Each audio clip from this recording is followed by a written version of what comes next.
Welcome back नाज़रीन। जुल्फ़िकार बदर साहब सर, एक तो जो अभी गुफ्तगू हुई, मैं चाहूँगा कि इस पर ज़रूर कमेंट कीजिएगा। साथ ही साथ ये भी बताइएगा कि 18वीं आईनी तरमीम के हवाले से कुछ बताइएगा कि सूबों को दिए गए इख्तियारात में कुछ तब्दीलियाँ मुतवक्के हैं, कितनी सदाकत है इस खबर में। बहुत शुक्रिया उसामा। देखिए, मैं अभी अब्दुल्ला गुल साहब जो बात कर रहे थे, इससे पहले मैंने भी यही बात की, तो उन्होंने मेरी ही बात को सारा सेकंड किया कि ईरान गैस पाइपलाइन के बाद पाकिस्तान के अंदर जो मुआशी हालात है वो तब्दील होंगे इंशाल्लाह ताला, और इसका पाकिस्तान के अंदर बेहतर इम्पैक्ट आएगा। तो मैं समझता हूँ कि उनकी बात से हम मुझे भी तकवीत मिली है, और पाकिस्तान के आने वाले हालात के अंदर एक पॉजिटिव सोच रखी जा रही है कि तमाम तबका फिक्र के अंदर, चाहे वो हुकूमत की पॉलिसी से एग्री करें या ना करें, लेकिन ओवरऑल एक जो है कंसेंसस बिल्ड हो रहा है कि पाकिस्तान ने जिस तरह का रोल प्ले किया और पाकिस्तान को ग्लोबल स्टेज पे जो अहमियत मिली है, जो परसेप्शन चेंज हुई है, उससे पाकिस्तान के आने वाले जो टाइम में हालात है, इकोनॉमिक कंडीशंस है, वो बेहतर होंगी। और 18वीं तरमीम जो है अभी वो तो इंटैक्ट है। 28वीं आईनी तरमीम के ऊपर जो बासकश चल रही है, जब तक कोई मुसद्दा या कोई चीज सामने नहीं आ जाती उसके ऊपर बात नहीं करूंगा। बिकॉज हर एक शख्स का, हर एक का अपना ओपिनियन है, और हमें एक दूसरे के ओपिनियन की रिस्पेक्ट करनी चाहिए। कोई इस पे फाइनेंशियल कट लगाना चाह रहा है, कोई मिनिस्ट्रीज को जो है वो वापस लेना चाह रहा है, कोई लोकल बॉडीज पे इस पे कर रहा है, कोई एडमिनिस्ट्रेटिव यूनिट के ऊपर बातचीत चल रही है। तो ये बातचीत बहुत ज्यादा है इसके ऊपर।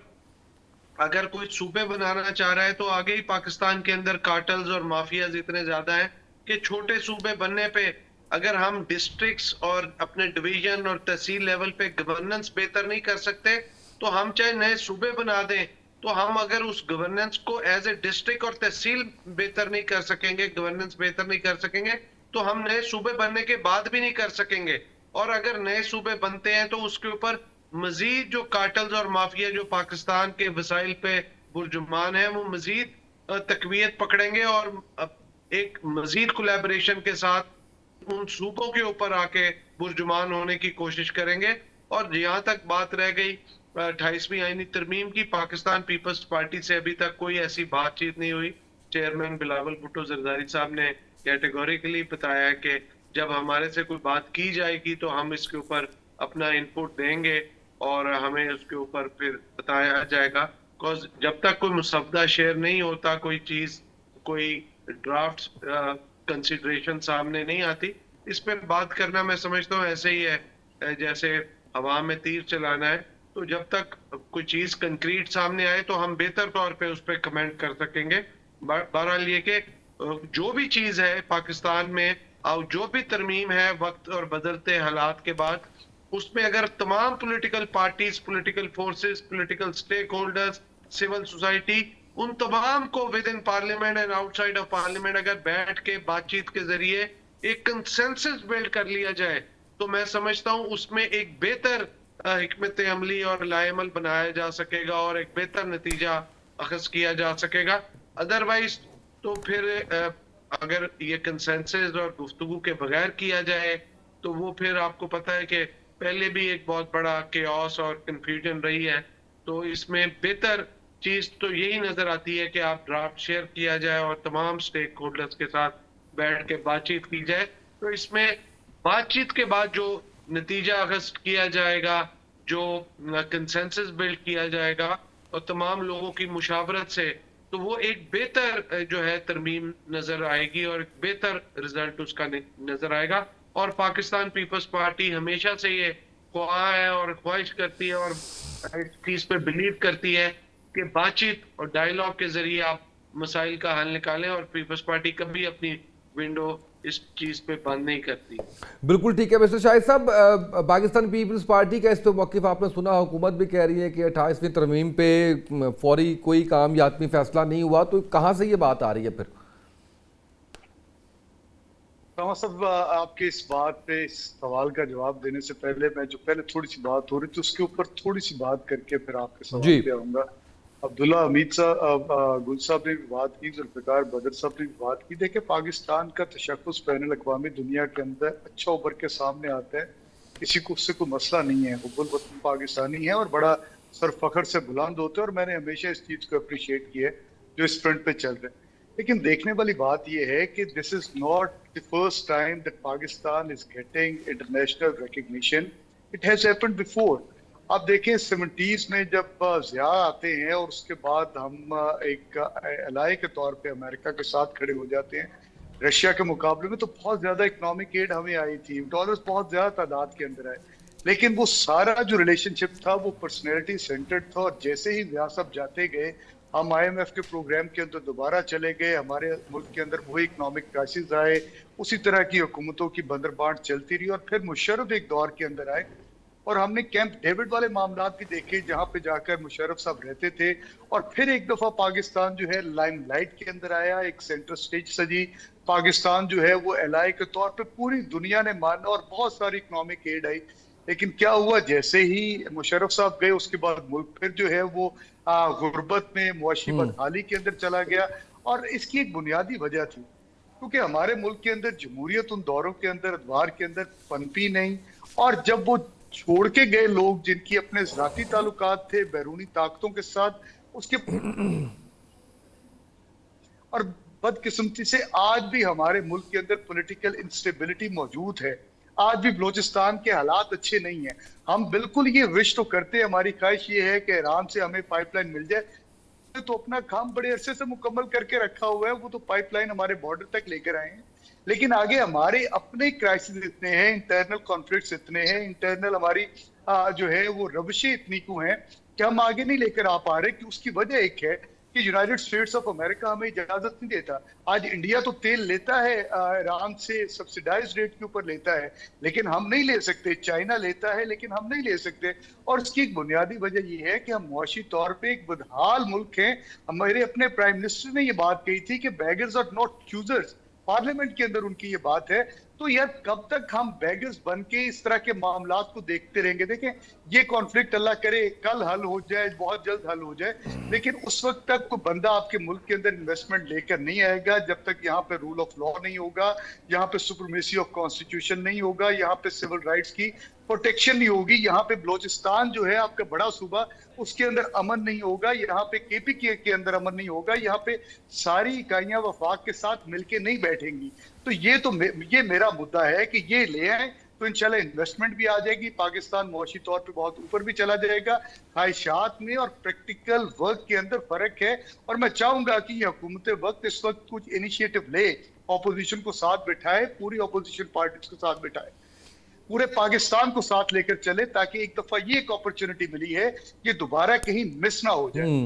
अब दूसरी बात, जो 28वीं आईनी तरमीम की आपने बात की, देखें उसामा साहब, बड़े अफसोस के साथ कहना पड़ता है कि जिस भौंडे अंदाज के साथ 26वीं और 27वीं आईनी तरमीम इस मुल्क के अंदर आई, रात को 2 बजे पार्लियामान का सेशन बुलाया गया, 5 PTI के लोगों के जमीरों को खरीदा गया, वो भी आपके सामने है, और उनकी डिस्क्वालिफिकेशन के हवाले से रेफरेंस आज भी इलेक्शन कमीशन ऑफ पाकिस्तान के अंदर पड़ा है। 27वीं आईनी तरमीम के अंदर उबरो साहब जो थे सेनेट के अंदर, उनके जमीर को खरीदा गया। तो इस तरह आईनी तरमीम नहीं होती। पीपल्स पार्टी वाले खुद इस बात के शायद है, बल्कि इनका बहुत बड़ा क्रेडिट है, इनको जाता है कि जब 18वीं आईनी तरमीम हुई थी तो अक्रॉस दी बोर्ड डेलिब्रेशंस हुई थी, civil society was taken into board, वहां पे जो लॉयर्स कम्युनिटी थी उनको ऑन बोर्ड लिया गया, जुडिशरी को ऑन बोर्ड लिया गया, कोई एक सेगमेंट नहीं छूटा था, पूरा 1 साल उसके ऊपर डिस्कशन हुई। ये किस किस्म की तरमीम है कि हमारे लॉ मिनिस्टर कहते हैं कि मुझे मुसवदा अभी मिला है, मैं आपको थोड़ी देर में बताता हूँ। आज 28वीं आईनी तरमीम की बात हो रही है, और बाज़ ये है कि ईद से पहले इसको पास भी करवा लिया जाएगा। और पीपल्स पार्टी जो कोalition के अंदर बैठी है, जो आईनी ओहदे लेकर बैठी है, वो बैठ के ये कह रही थी हमें तो पता ही नहीं अभी तक कि ड्राफ्ट क्या है, प्रपोज क्या चीज है, कुछ तो नहीं। वो ये कह रहे हैं तो ना कि सारी जो बातें हैं वो आप कह रहे हैं कि सिर्फ अंदाजों पे ही मबनी है, हकीकत नहीं है इसके अंदर। हुकूमत खुद भी कह रही है कि अभी जो है वो बिल्कुल ऐसा कोई भी चीज फाइनल नहीं की गई। देखें उसामा साहब, फिर ये कितना ये मुझसे एक बात है, ये बड़ी अफसोस की बात है कि मुल्क के अंदर एक आइन के अंदर अमेंडमेंट जो सीक्रेट डॉक्यूमेंट है, कुरान पाक के बाद अगर कोई सबसे जो बाइज्जत डॉक्यूमेंट है वो कॉन्स्टिट्यूशन है, सिविल राइट्स की बात करता है, सोशल कॉन्ट्रैक्ट है, और उसके अंदर अमेंडमेंट्स की बात हो रही है और किसी को पता ही नहीं। फिर तो ये डिस्कशन ही नहीं होनी चाहिए थी। बात तो ये होनी चाहिए थी ना, पहले कोई प्रपोजल्स आ जाती, कोई ड्राफ्ट आ जाता, वो पूरे मुल्क के अंदर सर्कुलेट हो जाता, लोग उसके ऊपर डिस्कशन करते। जिस तरह मैं और आप आज मीडिया के ऊपर बैठे हैं, मैं यहाँ पे कह रहा होता कि जुडिशरी के अंदर ये तब्दीली आ सकती है, एग्जीक्यूटिव के अंदर ये तब्दीलियां लाने की जरूरत है, और उसके बाद मुसवदा जो है रिफाइंड होकर आता। लेकिन आज तो कुछ और ही सिचुएशन है। और मैं क्यों ना कहूं कि पिछले 2 दफा मेरे साथ ये खिलवाड़ हुआ है कि ना तो स्टैंडिंग कमेटीज के अंदर, देखें, एक दिन पहले स्टैंडिंग कमेटी के अंदर बिल को पेश किया जाता है और अगले दिन पार्लियामेंट से पास कर लिया जाता है। क्या किसी मुल्क के अंदर इतने भोंडे अंदाज के अंदर कभी आईनी तरमीम हुई है? मैं तो नहीं मानता। और ये वही पाकिस्तान पीपुल्स पार्टी है जिन्होंने इस मुल्क को ये आइन दिया था, और ये एक वाहिद वो डॉक्यूमेंट था जिसके ऊपर पूरे पाकिस्तान का कंसेंसस था।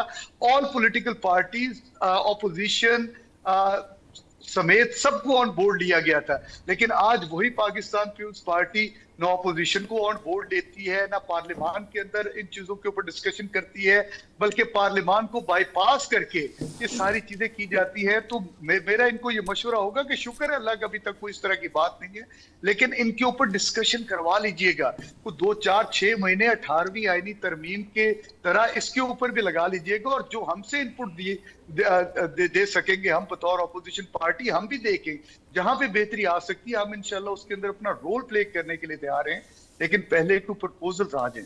बिल्कुल सही है जवाब फैज़ साहब। सर इस पे अगर आप कमेंट करना चाहें तो ज़रूर कीजिए। मैं आपसे ये भी जानना चाह रहा हूँ कि जो सेनेट में कायदे हिज़्ब इख्तलाफ ने एक तजवीज़ पेश की थी कि हुकूमत और अपोजिशन अरकान पर एक मुश्तमिल कमेटी बनाई जाए ताकि बानी PTI और दीगर कैदियों से मुलाकात की जाए, इसको मुस्तरद किया हुकूमत ने। सर किस तनाजुर में देखते हैं? देखिए मेरे भाई बैरिस्टर शाहिद मसूद साहब बड़ी अच्छी आईनी कानूनी गुफ्तगू फरमा रहे हैं। मुझे अच्छा लग रहा है कि PTI के अंदर भी आइन और कानून की बात करने वाले मौजूद हैं। लेकिन जब से ये पूरी पार्टी आई बैरिस्टर हजरात के हाथ में है, तब से तो इमरान खान की रिहाई तो कहीं भी दूर हो गई है। ये सोचने वाला मकाम भी है इनके लिए। अगली गल हुन सुन लो जरा। ये देखिए, ये कह रहे हैं कि जी 5 इनके MNA या सेनेटर जो हैं उनको खरीद लिया गया। और भाई वक्त का वजीर आजम जो था वो ये कहता था कि हमारे बंदे पूरे नहीं होते थे, हमें पूरे करने पड़ते थे, हम अब्बा जी की तरफ देखते थे। और फिर अब्बा जी का जो हाल इन्होंने किया, मैं तो उस पर भी हैरान हूँ। और फिर शुक्र है कि हमें DG ISPR ने ये भी बता दिया जो मौजूदा है कि जनाब ये जो हमारे इस वक्त फील्ड मार्शल है वो अब्बा जी नहीं है, अब्बा जी अपने अपने होते हैं। जैसा हमने तो माजी में ये भी देख लिया। अब ये कितनी बातें हम करेंगे माजी में जाने की बजाय। मैं ये समझता हूँ बैरिस्टर शाहिद मसूद साहब जो फरमा रहे हैं कि यकीनन पार्लियामेंट एक बेहतरीन इदारा है, उसमें आके तजावीज़ दी जाए, उसमें आके ख्यालात का इजहार किया जाए, उसमें पाकिस्तान के जो मसाइल हैं उनके हल की तजावीज़ दी जाए। लेकिन मैं तो बैरिस्टर साहब से एक और सवाल भी करूँगा, वो ये कि आपकी जमात के इतने ज़्यादा MNAs और सेनेटर हों, आपने वो दुपट्टे वाले जो महमूद अशरकज़ई साहब हैं उनको आपने कौमी असम्बली में अपोजिशन लीडर लगा दिया, और फिर वो जो एक सीट वाले राजा नासिर अब्बास साहब हैं उनको आपने सेनेटर में जो है सेनेट के अंदर वो अपोजिशन लीडर बना दिया। तो आप तो अपनी जमात की पहले खुद नफी करते हैं, आप तो तहरीक इंसाफ की नफी कर रहे हैं कि एक सीट वाला जो है वो अपोजिशन लीडर बन जाएगा सेनेट में और कौमी असम्बली में। लिहाजा ये वो गुफ्तगू है जिस पे सेर हासिल गुफ्तगू होनी चाहिए। लेकिन मैं बहरहाल इनके जज्बे की, इनके ख्यालात की कदर करता हूँ। बीइंग अ जर्नलिस्ट मैं पार्टी नहीं हूँ, लेकिन मैं ये ज़रूर कहूँगा कि जो 3.5 साल दौर के अंदर हुआ और जिस तरह का मामला किया गया, तो मैं ये समझता हूँ कि आज भी इनके पास एक मौका है, एक मौका गनीमत है कि ये आपस में बैठे और सेनेटर साहबान नहीं, बैरिस्टर साहबान ही बैठ जाए, एक चीज़ तो तय कर ले। शेर अफजल मरवत का कुछ और कहना है, अलीमा खान साहबा कुछ और कहती हैं, अडियाला के बाहर कोई महफिल और लगती है, पार्लियामेंट के बाहर कोई और लगती है। और यार उसामा भाई, अगर ये अपने मसाइल के लिए MNAs और सेनेटर्स मुजरा के पास जा सकते हैं अपने अपने मसले हल कराने के लिए, तो कौम के बच्चों के मसले हल कराने के लिए क्यों नहीं एक जगह पे बैठ जाते? बैठ जाना चाहिए। और मैं तो इस्लामाबाद में बैठ के रोज देखता हूँ पार्लियामेंट के अंदर यहाँ हो क्या रहा है। मैं तो बैरिस्टर शाहिद मसूद साहब को दावत दूंगा बरादराना तौर पे कि आइए लंच कीजिए, डिनर कीजिए, आइए पार्लियामेंट इकट्ठे चलते हैं और फिर वहाँ देखते ये हैं कि पीटीआई के जो अरकान हैं, सेनेट के हों या कौमी असम्बली के हों, उनका तरीका हाय वारदात क्या है। और आप आइए, कसम से मैं सच्चे दिल से हरफ अलविया बात कर रहा हूँ, मैं तो चाहता हूँ कि इस मुल्क के मसले हल हों। मैं तो चाहता हूँ और मेरा भाई जुल्फकार बदर भी सुन रहा है, मैं इनके वालिद साहब को डील करता रहा हूँ जब वो सेक्रेटरी जनरल थे और उससे पहले जब वो मिनिस्टर भी थे। मैंने ये पूरी हिस्ट्री खुद देखी हुई है। मोहतरमा बेनजीर भुट्टो शहीद को देखा हुआ है, नवाज शरीफ साहब को देखा हुआ है, और माई गुड लक और बैड लक की क्या कहे, सूए इत्तेफाक या खुशकिस्मती कि मैं लाहौर सा चंपल हूँ, लाहौर की पैदावार हूँ। मैंने नवाज शरीफ साहब को भी देखा हुआ, मैंने इमरान खान साहब के स्कॉच कॉर्नर से, अब स्कॉच से बात कहीं इधर उधर नहीं जानी चाहिए, स्कॉच कॉर्नर से मैंने खुद जंग अखबार में मेरी रिपोर्टें शाया हुई हैं। मैं डिप्टी एडिटर था जब पॉलिटिकल अफेयर्स का, मैंने वो सारा दौर देखा हुआ है। लिहाजा इसमें ये कहना कि कोई एक महात्मा है, कोई एक मसीहा है या उसके नाम लेवा जो है, आज यार मैं हैरान हो गया कि अनमोल पिंकी ने भी क्या तुरंत का पता फेंका है कि ये चाहते हैं कि मैं अडियाला के साथ नहीं बल्कि मैं बनी गाला के साथ अपने ताल्लुकात को शो कर दूं मनशियात के केस में। तो ये क्यों वो कह रही है? मैं समझता हूं कि इस कौम के शऊर की बेहतरी के लिए मीडिया का जहां अहम किरदार है, वहां मेरे इन भाइयों का भी बहुत अहम किरदार है। उस तरफ आए और इस तरफ इस बात पे लेके आए कि जो नशावर चीजें इस्तेमाल करता रहा है, जो अपनी किताबों में लिख गया है, उस पर भी कुछ बात करे। और जो बाद में किताबें लिखी गई हैं रेहाम खान की सूरत में, या अभी जो शादी हो रही है स्विट्जरलैंड के अंदर, मैं नहीं जाना चाहता। मैं चाहता हूं कि इस कौम को वापस लाया जाए इस मुल्क की बेहतरी के लिए। प्राइम मिनिस्टर शहबाज शरीफ, अताउल्ला तारड़, ख्वाजा आसिफ, राणा सनाउल्लाह, इन पे जो केस बने, जो किया गया, आज वो मिनिस्टर है, वो प्राइम मिनिस्टर है। लिहाजा इनके जो नहीं है, तो यार उनको भी चाहिए कि वो गलतियों से सीखें और सिर्फ एक रटी रटाई तोता कहानी ना बयान करें, बल्कि वो बयान करें कि आइए मिलजुल के कैसे आगे बढ़ना है। उसामा, मैं आपको सच्ची बात बता रहा हूँ, मैं दिल पे हाथ रख के ये कह रहा हूँ, हाँ अगरचे मैं वीडियो पे नहीं हूँ, मैं अल्लाह की कसम दिल पे हाथ रख के कह रहा हूँ कि मैंने इस कौम के मिजाज को जिस तरह बिगड़ते हुए देखा है ना, आज अभी आपके ही स्क्रीन पे वो चल रही है, जनाब अल्ताफ हसन कुरैशी, उर्दू डाइजेस्ट के मुदीर और सीनियर साफी तजियाकार, उनकी वफात भी हो गई है। उन्होंने तो आज तक मुझे, मैं बचपन से देख रहा हूँ, मैंने अभी ट्वीट किया, 4-5 साल की उम्र से देख रहा हूँ, और मैं जब उनको देखता हूँ तो वो बुजुर्ग होके भी हमारे खानदानी मरासम थे। उन्होंने मुझे छोटा होने के बावजूद कभी तुम नहीं कहा था, आप कहा था, लेकिन हमने मिजाज किस तरह बिगाड़े, हमने तू ओए फड़ लागा कर दियागा, यार हमने इस कौम का राइट सर, आगे बढ़ना मुझे बिल्कुल ठीक है, पहले बात कर सर बिल्कुल ठीक है, आगे बढ़ना मुझे थोड़ा सा, मैं इस पे जुल्फ़िकार बदर साहब आपसे मैंने ये सवाल तो बेसिकली फैज़ साहब से किया था, आपसे मैं ये जान लेता हूँ कि मुलाकात के हवाले से अगर कमेटी बन जाती और उसके ऊपर आइन कानून के मुताबिक अगर हो सकता तो कमेटी इसको बिल्कुल ही यकसर मुस्तर कर दिया हुकूमत ने, पाकिस्तान पीपल्स पार्टी का क्या मौक़िफ़ है इस हवाले से? देखिए, पाकिस्तान पीपल्स पार्टी तो इस बात पे मुत्तफिक है कि जो जेल मैनुअल कहता है, जो आइन और कानून के अंदर चीज लिखी हुई है, उसके ऊपर अमल दरामद होना चाहिए। अब इसके ऊपर क्या मामलात है, क्या चीजें हैं, क्या मसाइल है, वो तो अपोजिशन और हुकूमत के जो लोग हैं कि उनके बीच में क्या तनाव है, क्या मामलात है, आपस में बैठेंगे, बातचीत करेंगे, क्योंकि अपोजिशन तो बैठना ही नहीं चाह रही, बातचीत करना ही नहीं चाह रही। कई ज्यादा मौके मिल चुके हैं कि बुला के बैठ के बातचीत के जरिए अगर ये समझदारी का मुजाहरा करते तो आज इमरान खान साहब बनी गाला के घर में होते, जेल से बाहर होते, और ये मुश्किलें आसानियों में बदल गई होती। लेकिन वो पॉलिटिकल विजडम यूज नहीं कर रहे, बल्कि अना को राइट सर।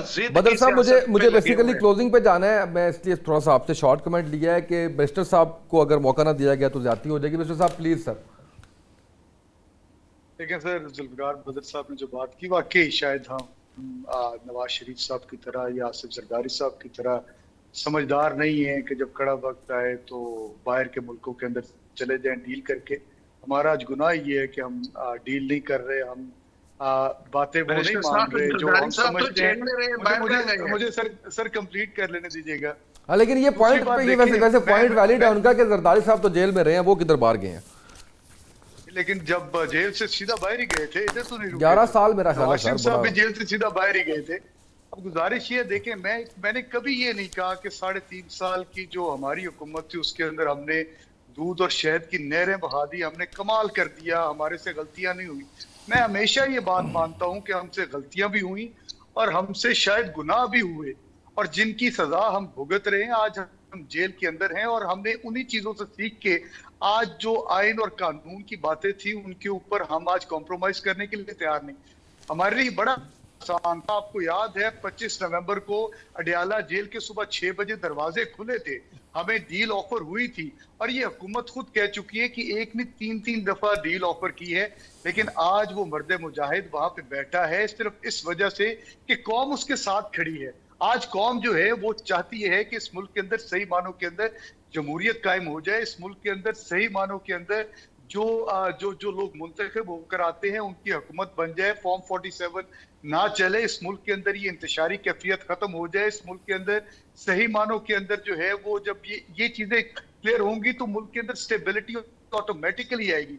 और जब स्टेबिलिटी आएगी ना सिर्फ अंदरूनी तौर पे हम बहुत ज्यादा मजबूत हो जाएंगे, बल्कि बैरूनी ताकतें इंशाल्लाह हमारे सामने सरनगू होंगी, जो मेरा ईमान है, क्योंकि ये पाकिस्तान ला इलाहा इल्लल्लाह मोहम्मद रसूलुल्लाह के नाम पे बना है। बिल्कुल ठीक है सर, सिर्फ क्लोजिंग पे हमें जाना है बिस्टर साहब। बिल्कुल सही है, बहुत शुक्रिया बिस्टर शाहिद साहब आपका, जुल्फ़िकार भुट्टो साहब आपका शुक्रिया, जवाद फैज़ साहब आपका शुक्रिया। आज के प्रोग्राम से इतना ही, इजाज़त दीजिए, अल्लाह हाफ़िज़।